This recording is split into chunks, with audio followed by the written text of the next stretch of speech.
Hello YouTube. Of all Oblivion's characters, one of my favorites is the Grey Fox, the mysterious and elusive thief that leads the Thieves Guild in Oblivion, and whose mantle that we take over at the end of the game. But the Grey Fox actually has a pretty interesting backstory, and I'd like to talk about that backstory in this video, after the intro.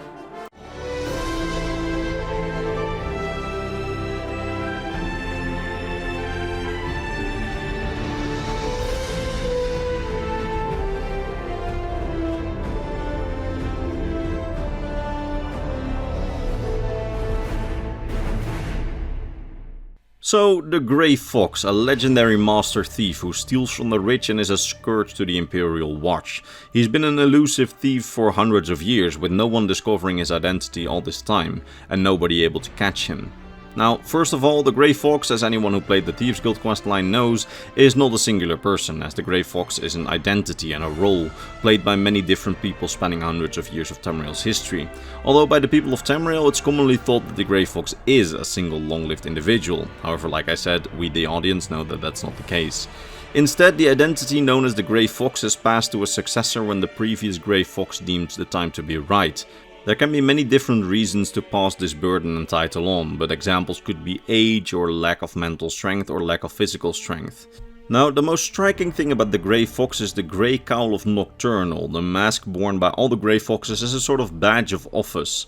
It is actually a cursed Daedric artifact that makes anyone wearing it difficult to detect and impossible to recognize. Basically ideal for any thief, as law enforcement will not be able to recognize you after putting on the mask, and as such, if you commit crimes, you can do it without it reflecting back on you as a person. However, like I said, the mask is cursed, as anyone wearing the Grey Cowl of Nocturnal makes the wearer forgotten by history. This does not mean that all your previous accomplishments or your presence in history is forgotten, but people can literally stand in front of you and not know who you are. You as a person will be forgotten, and nobody will know your true identity anymore. One could literally stand without the mask on right in front of your own parents or a partner, and they would think that a stranger approached them, even without the mask. That's the curse of the mask. Now, according to legend, the wearer of the Grey Cowl of Nocturnal becomes invisible to mortal eyes, but we of course know that that's not true. You don't literally become invisible. The actual benefit is that the wearer may commit crimes while donning the artifact, and that all crimes will be blamed on the Grey Fox persona, as his true identity cannot be recognized. Although of course for this they pay the terrible price of being forgotten by everyone that ever knew them. As such, the one donning the cowl is the ultimate thief, despite the curse, and as such, the Grey Fox leads the Thieves Guild as its guildmaster. The current Grey Fox by the Third Era, when we play the Elder Scrolls IV Oblivion, is the man who once was Count Corvus Umbranox of Anvil. However, that's something that all of Tamriel forgot after he started to don the cowl, as after wearing the cowl, everyone basically forgot him, and even his own wife thought that he had run away, forsaking their marriage vows, as all she could see was a stranger when he appeared before her. People still knew that there was once a count named Corvus Umbranox, but even if the man walked up to them without the mask, they would not recognize him. Which is actually pretty tragic, because by the time that we meet him, he has spent 11 years trying to break the curse, and eventually we as the player can actually help him do it during the Thieves Guild questline in Oblivion. And then the count can return to his wife, and the player can don the cowl in his stead and take his place and assume the leadership of the guild as the new master thief, carrying the persona of the Grey Fox forward in history.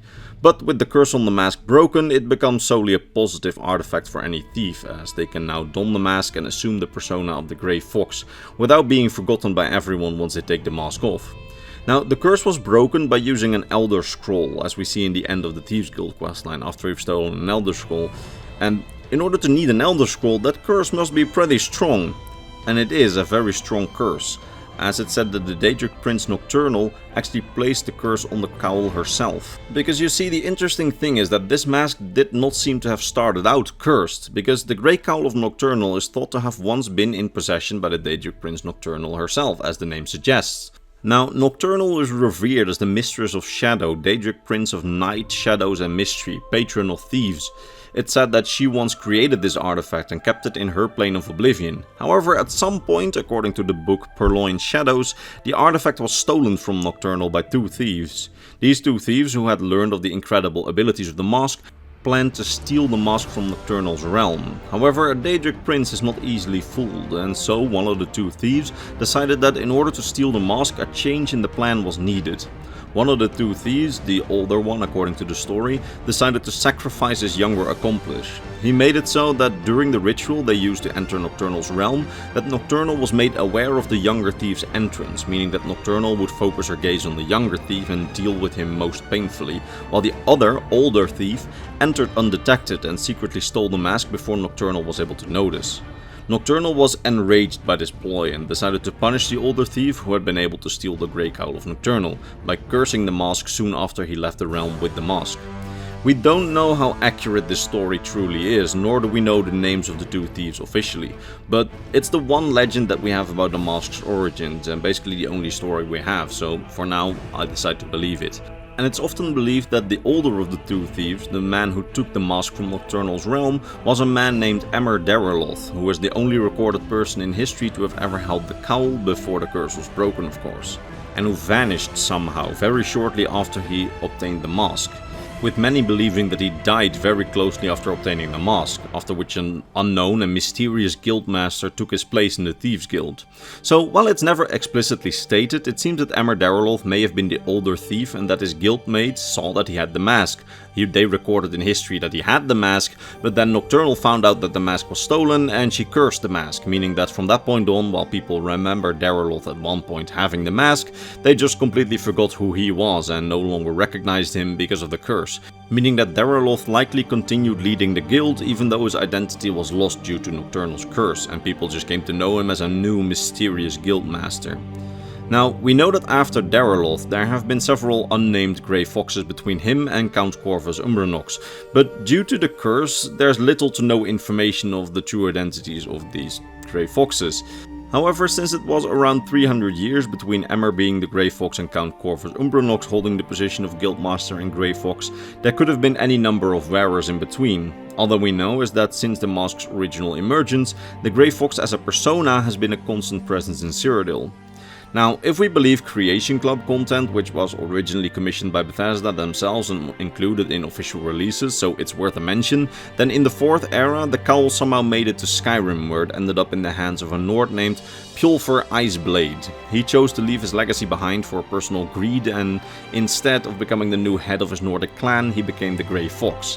Then later, when he learned of a plot against his family that had led to the death of his sister and made his nephew an orphan, he tasked the last Dragonborn with ruining the competitor's claims on his ancestral lands and later passed the cowl and the Grey Fox persona to the Dragonborn.